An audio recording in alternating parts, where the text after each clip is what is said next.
1. The third level. Jack Finney, Jack Finney, Jack Finney. Before you read, have you ever had any curious experience which others find hard to believe? The presidents of the New York Central and the New York, New Haven and Hartford railroads will swear on a stack of timetables that there are only 2. But I say there are 3, because I've been on the third level of the Grand Central Station. Yes, I've taken the obvious step. I talked to a psychiatrist friend of mine, among others. I told him about the third level at Grand Central Station, and he said it was a waking dream wish fulfillment. He said I was unhappy. That made my wife kind of mad, but he explained that he meant the modern world is full of insecurity, fear, bore, worry and all the rest of it, and that I just want to escape. Well, who doesn't? Everybody I know wants to escape, but they don't wander down into any third level at Grand Central Station. But that's the reason, he said, and my friends all agreed. Everything points to it, they claimed. My stamp collecting, for example, that's a temporary refuge from reality. Well, maybe, but my grandfather didn't need any refuge from reality. Things were pretty nice and peaceful. What does the third level refer to? Rationalized 2023-24. 2 Vistas. In his day, from all I hear, and he started my collection.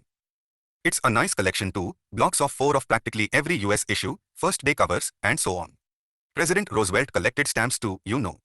Anyway, here's what happened at Grand Central. One night last summer, I worked late at the office. I was in a hurry to get uptown to my apartment, so I decided to take the subway from Grand Central because it's faster than the bus. Now, I don't know why this should have happened to me.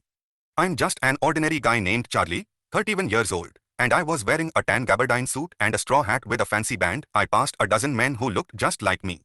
And I wasn't trying to escape from anything, I just wanted to get home to Louisa, my wife. I turned into Grand Central from Vanderbilt Avenue, and went down the steps to the first level, where you take trains like the 20th century. Then I walked down another flight to the second level, where the suburban trains leave from, ducked into an arched doorway heading for the subway, and got lost.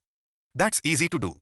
I've been in and out of Grand Central hundreds of times, but I'm always bumping into new doorways and stairs and corridors. Once I got into a tunnel about a mile long, and came out in the lobby of the Roosevelt Hotel. Another time I came up in an office building on 46th Street, 3 blocks away. Sometimes I think Grand Central is growing like a tree, pushing out new corridors and staircases like roots. Rationalized 2023-24. The third level 3. There's probably a long tunnel that nobody knows about feeling its way under the city right now, on its way to Times Square, and maybe another to Central Park. And maybe because for so many people through the years Grand Central has been an exit, a way of escape, maybe that's how the tunnel I got into. But I never told my psychiatrist friend about that idea. The corridor I was in began angling left and slanting downward, and I thought that was wrong, but I kept on walking. All I could hear was the empty sound of my own footsteps, and I didn't pass a soul. Then I heard that sort of hollow roar ahead that means open space and people talking. The tunnel turned sharp left, I went down a short flight of stairs and came out on the third level at Grand Central Station. For just a moment I thought I was back on the second level, but I saw the room was smaller, there were fewer ticket windows and train gates, and the information booth in the center was wood and old looking. And the man in the booth wore a green eye shade and long black sleeve protectors. The lights were dim and sort of flickering. Then I saw why, they were open flame gas lights. Rationalized 2023-24. 4 Vistas.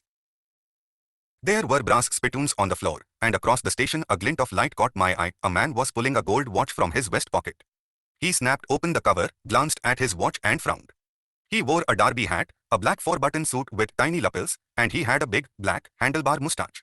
Then I looked around and saw that everyone in the station was dressed like 1890-something. I never saw so many beards, sideburns and fancy mustaches in my life.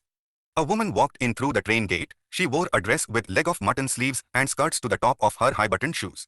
Back of her, out on the tracks, I caught a glimpse of a locomotive, a very small Currier and Ives locomotive with a funnel-shaped stack.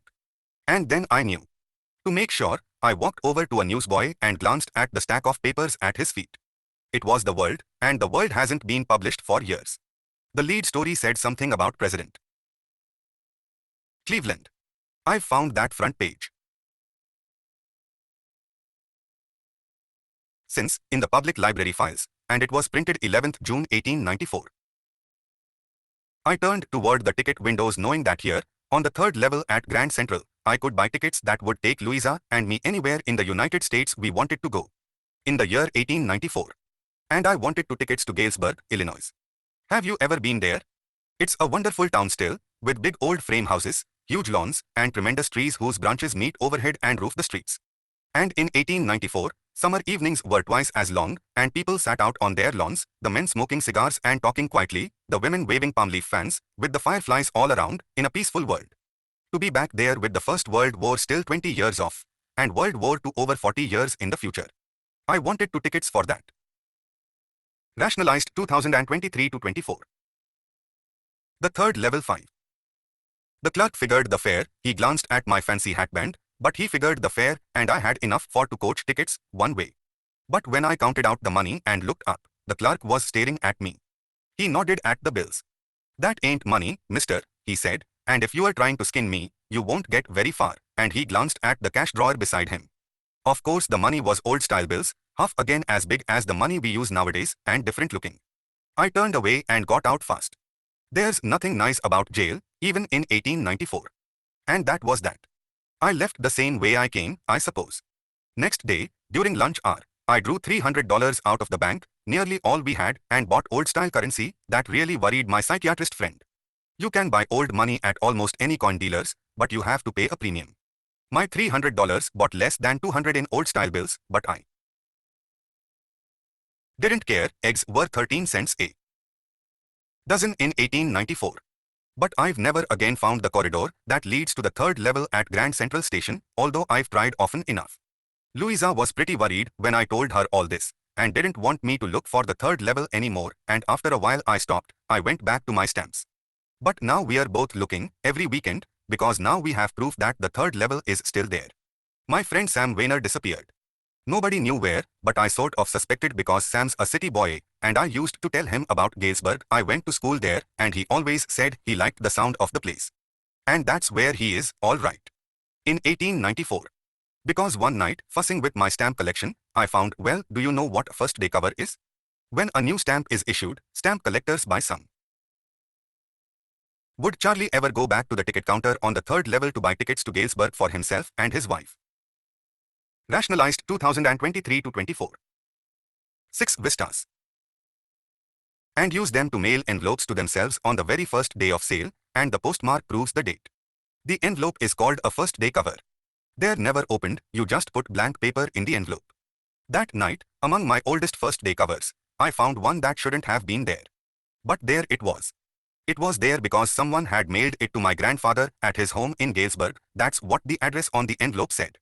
And it had been there since 18th July 1894. The postmark showed that, yet I didn't remember it at all.